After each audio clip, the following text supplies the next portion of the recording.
Hi, I'm Alexis Lakis, and I've spent the last 15 years coaching leaders, building brokerages, and helping real estate entrepreneurs grow their businesses with intention. And if there's one lesson that shaped the way I lead and close deals, it is this.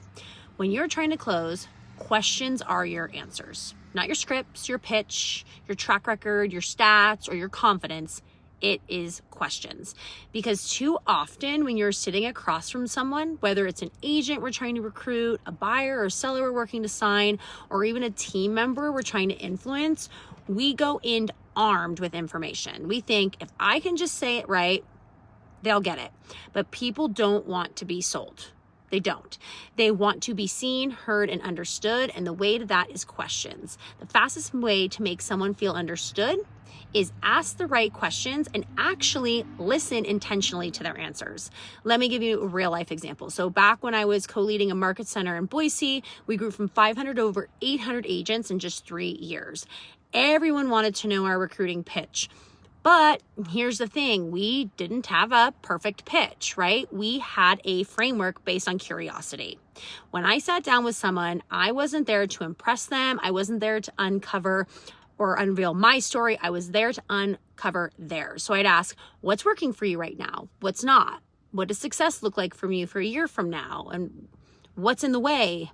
If nothing changes, what is that going to cost you?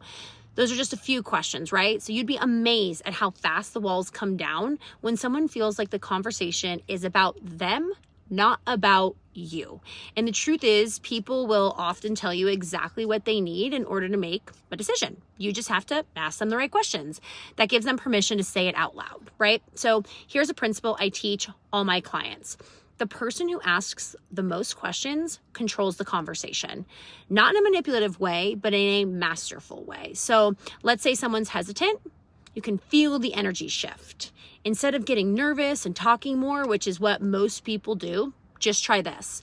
Hey, I can feel like there's a little resistance. Can I ask, what's giving you pause right now?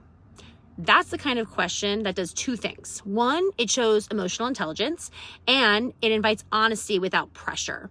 And here's the truth. When someone says, I need to think about it, what they usually mean is, I'm just not clear yet. Your job is to help them find that clarity, no matter what it is you're selling. And that's the start. It's the start with questions, not explanations. So let's talk about objections for just a second. So too many people are afraid of them, but objections aren't a no. They're a request for more information. So instead of reacting to an objection, get curious. Ask, what would need to be true for this to feel like this is the right next step for you? Or another example would be, can you walk me through what you need to feel more confident moving forward with? So now I want to be really clear. I've led teams that have generated over 3 billion in annual sales. I've won national recruiting awards. I've coached top performing brokerage owners all across the globe. But the real wins, they come in quiet moments when someone looks across the table and says to me, I've literally never thought about it that way. Or no one's ever asked me that question before. Because that's the moment you know you're not just closing a deal, you're opening a door for transformation for someone.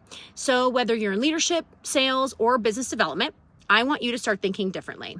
Start thinking differently, that the close doesn't come at the end. It's built through the entire conversation. And questions are the bridge between where someone is right now and where someone wants to go. So the next time you're gearing up for a recruiting or sales pitch, pause and ask yourself, what do I need to understand before I try to be understood? Because when you lead with curiosity, you create a connection that builds so much trust. And trust, that is what closes. So remember, don't rush the close. Ask your way there.